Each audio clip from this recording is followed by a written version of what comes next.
Hello hi friends, ನಾವು ಈಗ ತಿಪ್ಸಂದ್ರ ಕಡೆಗೆ ಹೋಗ್ತಿದ್ದೇವೆ. ಏನಿಲ್ಲ ಫ್ರೆಂಡ್ಸ್, ಈ ಥರ ನಮಗೆ ಈ ಥರ ಹೋಗಲಿಕ್ಕೆ ಒಂಥರ ಏನೋ ಒಂದು ಮನೋರಂಜನೆ ಸಿಗುತ್ತದೆ.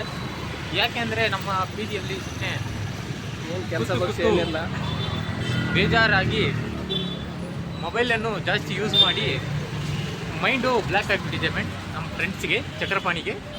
ಆದ ಕಾರಣದಿಂದ ನಾವು ಈಗ ಹಿಂಗೆ ಅವನ್ನ ಮೈಂಡ್ ಡೈವರ್ಟ್ ಮಾಡಲಿಕ್ಕೆ ಅಂತಲೇ ನಾವು ಟಿಪ್ಸ್ ಅಂದರೆ ಕರ್ಕೊಂಬರ್ತಿದ್ದೀವಿ ಫ್ರೆಂಡ್ಸ್. ಅಂದಾಗೆ ನಮ್ಮ ದೊಡ್ಡ ಯಜಮಾನರಾದ ನಾನಿಯವರು ಇದ್ದಾರೆ, ಮತ್ತು ಶರತ್ ಅವರು ಇದ್ದಾರೆ.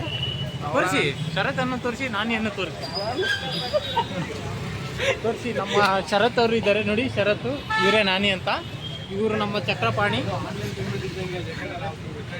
ಅಂದಾಗೆ ವಿಡಿಯೋಗ್ರಾಫರ್ ನಮ್ಮ ಕಿರಣ್ ಅವರು ಇದ್ದಾರೆ, ಅವ್ರಿಗೋಸ್ಕರ ಸಬ್ಸ್ಕ್ರೈಬ್ ಮಾಡಿ. ಯಾಕಂದರೆ ಇದು ನೋಡಿ, ಅದು ಗೊಂಬೆಗಳು ಅದು ಚೆಲ್ಲಾಕಿದ್ರೆ ಆಟೋಮೆಟಿಕ್ ಆನ್ ಆಗ್ತಿರ್ತವೆ. ಮತ್ತು ಫ್ರೆಂಡ್ಸ್, ಏನು ಸಮಾಚಾರ?